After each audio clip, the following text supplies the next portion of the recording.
ಹುಮ್ನಾಬಾದ್ನಲ್ಲಿ ಬಯಲು ಶೌಚ ತಡೆಯಲು ಭರವಸೆ ಬೆಳಕು ಜನಸೇವಾ ಟ್ರಸ್ಟ್ ಆಗ್ರಹ.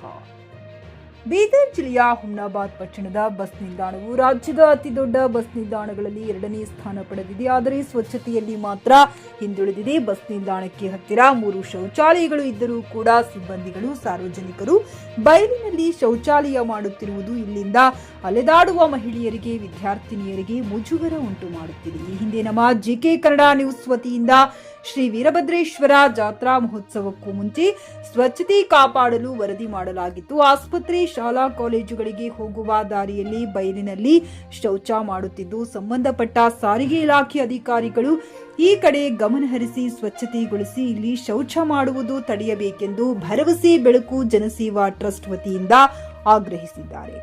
ಈ ಸಂದರ್ಭದಲ್ಲಿ ಭರವಸೆ ಬೆಳಕು ಜನಸೇವಾ ಟ್ರಸ್ಟ್ ಅಧ್ಯಕ್ಷ ರೇವಣಸಿದ್ದಯ್ಯ ಸ್ವಾಮಿ, ಸಾಕ್ಷಿ ಹಿರೇಮಠ್, ಕನ್ನಡ ಸೇನೆ ಜಿಲ್ಲಾಧ್ಯಕ್ಷ ಸುಭಾಷ್ ಕೆನಡಿ, ಉಪಾಧ್ಯಕ್ಷ ಸೋಮನಾಥ್ ಸ್ವಾಮಿ, ವಿಎಚ್ಪಿ ಜಿಲ್ಲಾ ಸಹ ಕಾರ್ಯದರ್ಶಿ ಸೇರಿದಂತೆ ಅನೇಕರು ಉಪಸ್ಥಿತರಿದ್ದರು.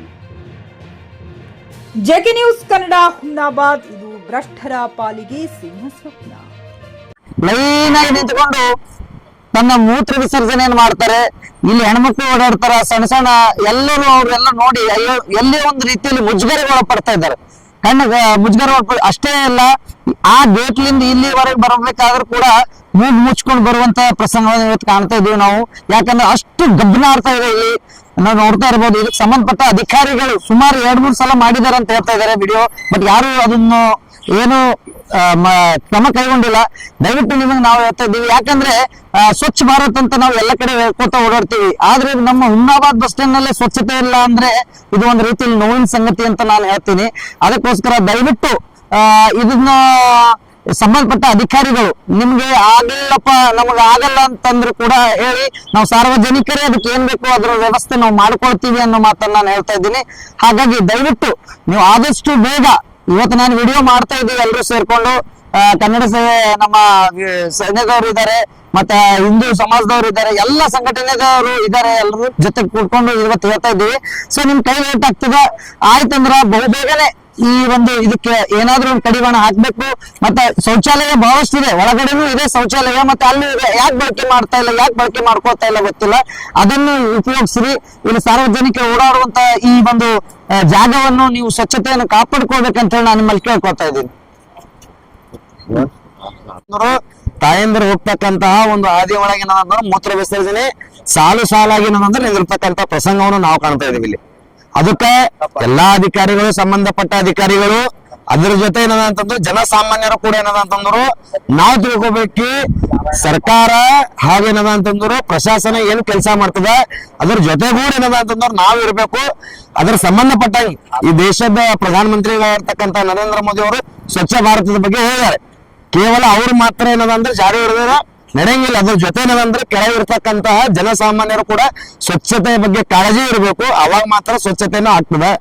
ಯಾರ ಮೇಲೆ ಏನದಂತಂದ್ರು ಅಪಹಾಸ್ಯ ಏನದಂತಂದ್ರೆ ಮಾಡದೆ ತಾವೆಲ್ಲರೂ ಈ ದೇಶದ ಪ್ರಜೆಯಾಗಿ ಸ್ವಚ್ಛತೆಯ ಒಂದು ನಿಟ್ಟಿನಲ್ಲಿ ಇಟ್ಕೊಂಡು ತಾವೆಲ್ಲ ಸ್ವಚ್ಛತೆಯಲ್ಲಿ ಭಾಗವಹಿಸಿ ಈ ಮೂತ್ರ ವಿಸರ್ಜನೆ ಇದಕ್ ಬೇಕಾಗಿರ್ತಕ್ಕಂತಹ ಸುವ್ಯವಸ್ಥೆ, ಹಾಗೇನಂದ್ರೆ ಬಸ್ ಸ್ಟ್ಯಾಂಡ್ ನಲ್ಲಿ ಇರ್ತಕ್ಕಂತಹ KSRTC ಎಲ್ಲಿ ಬರ್ತಕ್ಕಂತಹ ಒಂದು ವಿಶೇಷ ಯಾವ್ದಪ್ಪ ಅಂದ್ರೆ ನೀರಿನ ಕೊರತೆ ಕೂಡ ಇದೆ. ಆ ನೀರಿನ ಕೊರತೆ ಕೂಡ ಏನಂತಂದ್ರೆ ಅವ್ರು ನಿವಾರಣೆಯನ್ನು ಮಾಡಬೇಕು ಅಂತಕ್ಕಂಥ ಮಾತು ನಾವು ಹೇಳ್ತೇವೆ. ಹಾಗೂ ಬಸ್ ಸ್ಟ್ಯಾಂಡ್ ನಲ್ಲಿ ಇರ್ತಕ್ಕಂಥ ಸ್ವಚ್ಛತೆ ಸುವ್ಯವಸ್ಥೆ ಏನಂತಂದ್ರೆ ಹದಗೆಟ್ಟದ. ಅದಕ್ಕೆ ತಾವೇನಂದ್ರೆ ಸೂಕ್ತವಾಗಿರ್ತಕ್ಕಂಥ ಕ್ರಮವನ್ನು ತಗೊಂಡು ಏನಂತಂದ್ರೆ ತಾವೇನಂದ್ರೆ ಪರಿಹಾರವನ್ನು ಮಾಡ್ಬೇಕು. ಇಲ್ಲಿ ಯಾಕೆ ಮಾಡ್ತಾ ಇದಾರೆ ಮೂತ್ರ ವಿಸರ್ಜನೆ ಅಂದ್ರೆ ಇಲ್ಲಿ ಬಂದ್ ಆಗ್ಯದ. ಇಲ್ಲಿ ಏನಂದ್ರೆ ಇಲ್ಲಿ ಬಂದ್ ಆಗ್ಯದ. ತಾವೇನಂದ್ರೆ ವಿಡಿಯೋ ಮುಖಾಂತರ ಎದುರುಗಡೆ ತೋರಿಸ್ಬೋದ್ರಿ. ಅಲ್ಲಿ ಎದುರುಗಡೆ ಝೂಮ್ ಮಾಡ ಗಾಡಿ ಹೆಂಗ ನೋಡ್ರಿ. ಎದುರುಗಡೆ ಅಂತಂದ್ರೆ ತಟ್ಟೆ ಬಾವಲು ಮುಚ್ಚಿಟ್ರು ಮೂತ್ರ ವಿಸರ್ಜನೆ ಹೆಂಗ್ ಮಾಡ್ತಾರ ಅಲ್ಲಿ ಮಾಡ್ಲಕ್ ಆಗಲ್ಲ ಅವ್ರಿಗೆ. ಅದಕ್ಕೆ ಏನದ ಅಂತಂದ್ರೆ ಈ ಜಾಗದಾಗ ಬಂದು ಕಂಡಕ್ಟರ್ಗಳ ಕೂಡ ಹೊಂಟ್ರ, ಎಲ್ಲರೂ ಹೊಂಟ್ರ. ಅದರ ನಂತರ ಏನದ ಅಂತಂದ್ರೆ ಇಲ್ಲಿರ್ತಕ್ಕಂತಹ ಒಂದು ವ್ಯಾಪಾರಸ್ಥರು ಕೂಡ ಗಲೀಜ್ ಏನದಂದ್ರೆ ಇಲ್ಲಿ ಬಿಡ್ಲತ್ತಾರ. ಅದಕ್ಕೆಲ್ಲ ತಡೆ ಯಾವ ರೀತಿ ಕ್ರಮ ಆಗ್ತದ ಆ ರೀತಿ ಸೂಕ್ತವಾಗಿರ್ತಕ್ಕಂಥ ಕ್ರಮವನ್ನು ತಗೊಂಡು ಒಳ್ಳೆಯ ಒಂದೇನದ ಅಂತಂದ್ರೆ ಅದಕ್ಕೆ ಯಾವ ರೀತಿ ಒಳ್ಳೇದಾಗ್ತದ ಆ ರೀತಿ ಒಳ್ಳೇದನ್ನು ಮಾಡಿ ಈ ಹುಮ್ನಾಬಾದ್ ಬಸ್ ಸ್ಟ್ಯಾಂಡ್ ಮತ್ತೇನದ ಅಂತಂದ್ರೆ ಈ ಕಲ್ಯಾಣ ಕರ್ನಾಟಕ ಒಂದು ಉತ್ತಮವಾಗಿರ್ತಕ್ಕಂತ ಬಸ್ ಸ್ಟ್ಯಾಂಡ್ ಮಾಡ್ಬೇಕಂತ. ಹಾಗೇನದ ಅಂತಂದ್ರೆ ನಮ್ದು ಗುರುಗಳು ಏನಂದ್ರೆ ಗಾರ್ಡನ್ ವ್ಯವಸ್ಥೆ ಕೂಡ ಮಾಡಬೇಕು ಅಂತ ಹೇಳಿದ್ದಾರೆ. ತಮ್ಮ ಅಧಿಕಾರಿಗಳ ಮುಖಾಂತರ ನಮ್ಮ ಮುಖಾಂತರ ಅಧಿಕಾರಿಗಳಿಗೆ ಏನ್ ಹೇಳಕ್ ಇಷ್ಟಪಡ್ತೀನಿ ಅಂದ್ರೆ ಗಾರ್ಡನ್ ವ್ಯವಸ್ಥೆ ಕೂಡ ಇಲ್ಲಿ ಆಗ್ತದೆ ಅಂತಂದ್ರೆ ಈ ಜಾಗ ಒಳಗೆ ಒಂದು ಗಾರ್ಡನ್ ಮಾಡ್ತಕ್ಕಂತ ವ್ಯವಸ್ಥೆ ಕೂಡ ಮಾಡಬೇಕು. ಹಾಗೂ ಎಲ್ಲ ಹೆಣ್ಣು ಬಾಲಿನ ಕಣ್ಣು ಅಂತಾರ, ಹೆಣ್ಣಿಗೆ ಗೌರವ ಕೊಡ್ಬೇಕು, ಒಂದ್ ಹೆಣ್ಣಿಗೆ ಮಾನ ಕೊಡ್ಬೇಕು ಅಂತಾರ. ಇವತ್ತು ಇಲ್ಲದ ಮಾನ. ಇವತ್ತ ಬಸ್ ಸ್ಟ್ಯಾಂಡ್ ನಲ್ಲಿ ಮೂತ್ರ ವಿಸರ್ಜನೆ ಬಸ್ ಬಂದ ತಕ್ಷಣನೇ ಗರ್ಸ್ ಮಕ್ಕಳ ಇಳಿತಾರ. ಅಲ್ಲಿ ಶೌಚಾಲಯಗಳು ಇವೆ, ಆದ್ರೂ ಕೂಡ ಅದು ಶೌಚಾಲಯಕ್ಕೆ ಹೋಗ್ತಾ ಇಲ್ಲ. ಇಳಿಬೇಕು ಬರ್ಬೇಕು. ಇಲ್ಲಿ ಹೆಣ್ಮಕ್ಳು ಕಾಲೇಜ್ ಹೋಗ್ತಂತ ಮಕ್ಕಳು ಇಲ್ಲಿಂದ ಅಡ್ಡಾಡ್ತಾರ. ಅವ್ರ ಮುಂದೆ ಏಕಿ ಕೊಡೋದು, ಒಂದ್ ಮೂತ್ರ ವಿಸರ್ಜನೆ ಮಾಡೋದು, ಇದು ಯಾವ ಸರಿ? ಒಂದು ಹೆಣ್ಣಿಗೆ ಗೌರವ ಕೊಡಬೇಕು. ನಮ್ಮ ಮನೆಯಲ್ಲೂ ಹೆಣ್ಮಕ್ಳು ಇರ್ತಾರೆ ಎಂಬುದು ನಮ್ಮಲ್ಲಿ ಭಾವನೆ ಬರಬೇಕು. ಸಾರ್ವಜನಿಕರು ಎಚ್ಚೆತ್ಕೊಂಡು ಅಲ್ಲಿ ಇದೆ ಶೌಚಾಲಯ ಇದೆ, ಅಲ್ಲಿ ಮೂತ್ರ ವಿಸರ್ಜನೆ, ಅಲ್ಲಿ ಶೌಚಾಲಯ ಇದೆ, ಅಲ್ಲಿ ನಾವು ಹೋಗಿ ಅಲ್ಲಿ ವಿಸರ್ಜನೆ ಮಾಡ್ಬೇಕನ್ನೋದು ನಾವು ಮನಸ್ಸಿನಲ್ಲಿ ಇರಬೇಕು. ಹೆಣ್ಣು ಮಕ್ಕಳಾಗಲಿ ಯಾರೇ ಒಂದು ಸ್ಕೂಲ್ಗೆ ಹೋಗ್ತಾ ಕಾಲೇಜ್ಗೆ ಹೋಗ್ತಾ ನಮ್ಮ ಮಕ್ಕಳು ಇರ್ತಾರ, ಮಾನ ಮರ್ಯಾದೆ ನಮ್ಮ ಹತ್ರ ಇರಬೇಕು. ಹಾಗೆ ಡಿಪೋ ಮ್ಯಾನೇಜರ್ ಅಂತ ಎಚ್ಚೆತ್ಕೊಂಡು ಇದು ಲಾಸ್ಟ್ ವಾರ್ನಿಂಗ್ ಕೊಡ್ತಾ ಇದ್ದೀವಿ. ನಾನು ಕನ್ನಡ ಸೇನೆ ವತಿಯಿಂದ ಸಾರ್ವಜನಿಕರಿಂದ ನಾವು ಎಲ್ಲ ಸಂಘಟನೆಯವರಿಗೆ ವಾರ್ನಿಂಗ್ ಕೊಡ್ತಾ ಇದ್ದೀವಿ. ಸುಮಾರು ಸಲ ಅವರಿಗೆ ಗಮನಕ್ಕೆ ತಂದರೂ ಕೂಡ ನಿರ್ಲಕ್ಷ್ಯ ತೋರ್ತಾ ಇದ್ದಾರೆ. ಇದಕ್ಕೆ ಶಾಸಕರು ಕೂಡ ಗಮನಕ್ಕೆ ತಗೋಬೇಕು.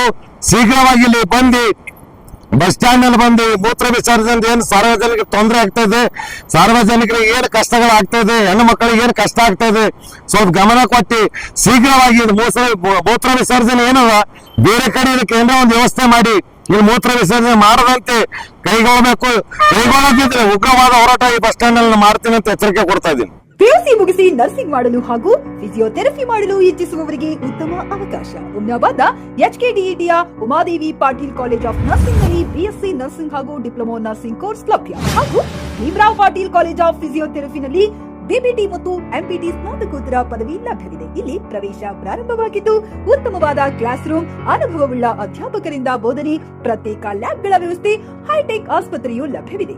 ಹಾಗೂ ವಿದ್ಯಾರ್ಥಿಗಳಿಗೆ ಪ್ರತ್ಯೇಕ ಹಾಸ್ಟೆಲ್ ವ್ಯವಸ್ಥೆಯೂ ಲಭ್ಯವಿದೆ. ಹಾಗಿದ್ರೆ ತಡೆಯಾಕೆ, ಹಿಂದೆ ಭೇಟಿ ನೀಡಿ.